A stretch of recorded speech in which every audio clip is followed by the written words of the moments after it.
How's it, folks? There has been a recent interview with the narrative director for Assassin's Creed Mirage that just came out that I found kind of interesting. I'll link the full interview in the description down below if you want to check it out yourself. Otherwise, I'd like to go through a couple of questions and answers that I found interesting from this particular interview. They first start off with a bit of back and forth about his Basim's background and the tie-in with Valhalla, but I'm just going to skip over that. And then they ask the question, will the modern day Abstergo industry play into Assassin's Creed Mirage? No, we have no modern day in the Mirage. We have an introduction of the game where we set the modern days and we understand where this is coming from. And you're still in the Animus, obviously. But that is all. Pretty much there aren't going to be any modern day segments for this Assassin's Creed, which will please some people and disappoint others. But this is definitely going to be a more focused AC game. Next question is about the price. The price point has been something that fans have been curious about. Obviously, with this being priced much less than Assassin's Creed Valhalla and Odyssey, should fans be concerned if they like that type of large-scale narrative? And then she answered, so the narrative and the game in general is closer to the first Assassin's Creed games. That means it's more compact, for sure. That's why the price is cheaper. Okay, so they're going for a more linear focused storyline, which I'm pretty pleased about. And then next question follow up is there's not going to be any extraneous stuff like other modes, correct? And then she answered, absolutely, that's Basim's story. This is his city. It's pretty much going to be his story and side quests and whatnot without any stuff on the side to distract you. So you shouldn't expect any live service stuff coming in this game. Hopefully not. Next question, it's good to see the return of the ring finger's sacrifice to gain the blade's power. I thought that was a crucial character-defining moment for Altair, so it's great to see the callback. And she answered, I hope you love the scene we made for this specific moment, and he gave the follow-up, he's not going to lose two fingers so he can have two blades, will he? And she answered, I'm not going to say anything about the fingers, but you'll see something interesting, which piques my curiosity. Was not really too sure what that is going on about, because even in Valhalla he only had the one finger removed for his left hand for the hidden blade, but his other hand was fine.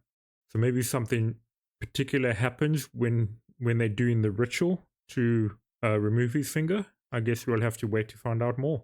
And then next question is, having the eagle there, are they going to play more of a story element as well? She answered, yes, I can say briefly that the relationship between Basim and his eagle is important. Follow-up question with, you obviously see him with the marksman trying to protect him from danger there, so I think that there's a very crucial part of their relationship there on a mechanical level. And she answers, absolutely, but as you surely know, mechanics and narrative are supposed to work together very strongly. They're very intertwined, so yes, I'm glad you spotted that. So Basim is going to have a bit of a strong relationship with his eagle, probably stronger than Eivor and Hugin. Can't really remember the name of his raven, and still kind of disappointed from Origins. In an early interview they said they'll explain how Bayek formed such a close bond with Senu, his eagle, but they pretty much just ignored that. So hopefully this isn't just more white noise and actually gives some reason for why eagle is important for Basim, and also that it's no longer around by Valhalla's timeline. Next question, does synchronization play a factor in the story of Assassin's Creed Mirage? And then answer of, so similar to all the AC games, if you cross the boundaries or if you kill too many people in a safe area, for example, yes, you're going to have the synchronization come into play. The Animus is still there.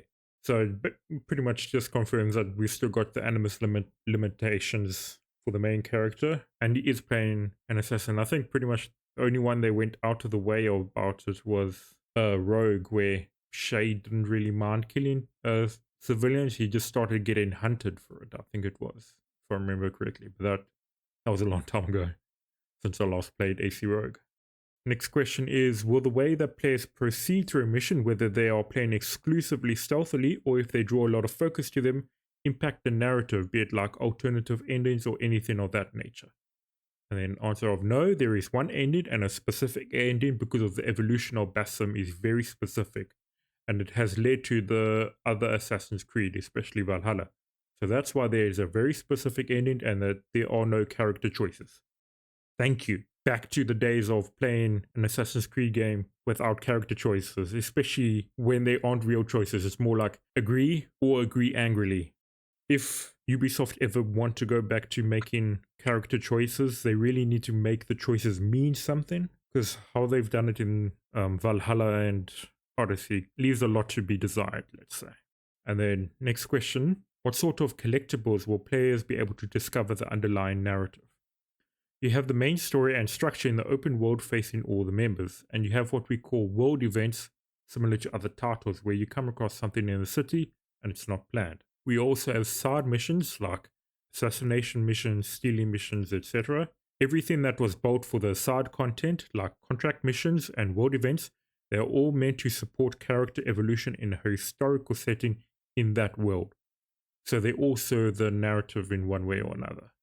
So I like the sound of that. So it sounds like they've got random events as well as side missions for AC Mirage. In the gameplay demo of Assassin's Creed Mirage, he showed Basim's ranking changing. How does that work? And she answers, that's the hidden one's rank. Every time you kill a target, a main target for example, you get a new rank. It's really Basim as an assassin evolving until he becomes a master, which I'm really looking forward to. When was the last time we actually played as an assassin going through the ranks? We did it with Altair, earning his ranks back after breaking the creed, and then we did it sort of with Ezio as he went from pretty much initiate to a mentor in Brotherhood, and then we didn't really see it again since, remembering correctly. Like there was a brief snippet of Arno during the initiation in Unity, but it was basically him becoming a full-fledged assassin rather than climbing any ranks. And the Friar twins basically ran away from their mentor, from their assassin mentor, to do their own thing in London. And then that was basically the last Assassin's Creed game with an assassin. So I'm looking forward to seeing that make a return, at least.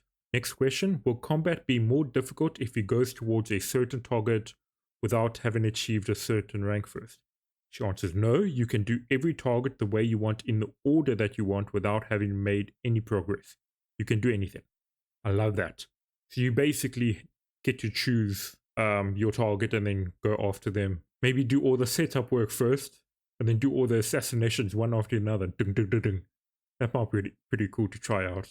It also sounds like you're not getting any level locked regions or whatnot from the city. So maybe that means you can free roam across the city pretty much from the get-go rather than being one-shotted by guards if you severely under-leveled for like in the RPG titles. So I quite like that. And then the next question, with regards to the tools available in AC Mirage, can they be unlocked in any order? And she once again says, yes, exactly. You get to choose. Every time you kill a main target and you go back to the bureau, you report to the Rafik and you get to choose one of the tools. That's pretty cool. So I think in the showcase they showed with that wheel unlocking one of them and he chose the blow pipe. So you get to choose one of those tools after killing one of the main targets. Okay, that's pretty cool. So basically as you rank up, you get to use another tool. Next question would be, from a thematic perspective, what would be the best tool for Basim to start with? She answers, great question. I'm going to give you my favorite one. I think my favorite one is a smoke bomb, but for a very, very simple reason, which is I love the visuals. I love the effect that has in terms of visuals, so that will be my favorite. I also think it fits him well symbolically. So that's I think the smoke bomb with the red powder cloud, which is pretty cool. I'm not so sure I'd go with the smoke bomb for my first one, but I'd have to see all the tools make that choice, I guess. What choice would you guys make after your first major kill? And then the next question is, do you have any idea of how long it would take to complete AC Mirage? And then she once again says it's very similar to the first Assassin's Creed, so you can compare it to that one. Quite like that. And then next question, I did see a filter to change the game's lighting to match the first Assassin's Creed. Will there be any others? And then she says, this is the only filter that we have. It is an idea from our director, and I think that's a great idea. Do you like the idea? And he answers, I absolutely do. The collectibles of the flags and the feathers can be a bit excessive in the earlier titles. As far as customizing Basim's identity, will there be various skins and colors to be able to dye his gear? She says, yes. You have different outfits first, And then you have different DAs. You can choose a DA for the outfit from the menu, and there are plenty of different outfits. So I love this. This basically confirms there are multiple different outfits for Basim to wear, and then different colors for those different outfits on top of that. I'm definitely looking forward to this, especially with how they're showing cloth physics and it being actually animated. And then next question is, one key component of the end game of an Assassin's Creed title is collecting very specific items to unlock a very iconic armor set. Something that's essentially the ultimate armor for that given character. Will Basim have something similar in this? She says yes, you do have some options like that. You can absolutely collect some things and get a very specific outfit in Assassin's Creed Mirage. I love this. Still one of my favorite things of the earlier AC titles was collecting Altair's armor in AC2. I love that. Doubt we will get the tombs making a return in AC Mirage. At least not on the level that they were in the earlier games, but do like that you get very specific outfits for completing stuff, whether they be challenges or just collecting specific items. Quite like that. And then the next question, are you able to talk about what those things you're collecting are? And she says no, because that's going to be spoiling. But yes, you can do that in specific missions. Okay, so they are specific collectibles in the missions, or they become available from doing missions. Guess we'll have to wait and see. Will you be able to toggle whether he has his hood on or off as you wish? And she said no, because the problem is more in terms of cinematics. It's very difficult to do that. I'll be honest, that answer kind of confuses me, because as far as I know, it's running on the Anvil Next engine that Origins, Odyssey, and Valhalla run on, and there you could choose whether the hood was up or down, and it would show in the cinematic, with the exception of Odyssey. Now that I think about it, Odyssey always had Cassandra or Alexios's face open, like they had the hood or the helmet removed for those cutscenes. So maybe it's something similar to that, but I'm a little confused about that answer. And then next question, will we see him in iconic costumes like Altair's robe? And she said yes, something to look forward to. And then when Assassin's Creed Mirage finally launches, is there any one specific scene or something important that you think the player should keep an eye out for? And then she says, the very last one. I'm not kidding. That's the first one I wrote, and that's the one I love. So there we have it. Some new info, confirming some things that were debated about on the forums and the Reddit and whatnot. So that's nice to get that out of the way. If you guys would like to see me make more Assassin's Creed content, let me know in the comments down below. Otherwise, I hope you all have a fantastic day. Take care, and cheers for now.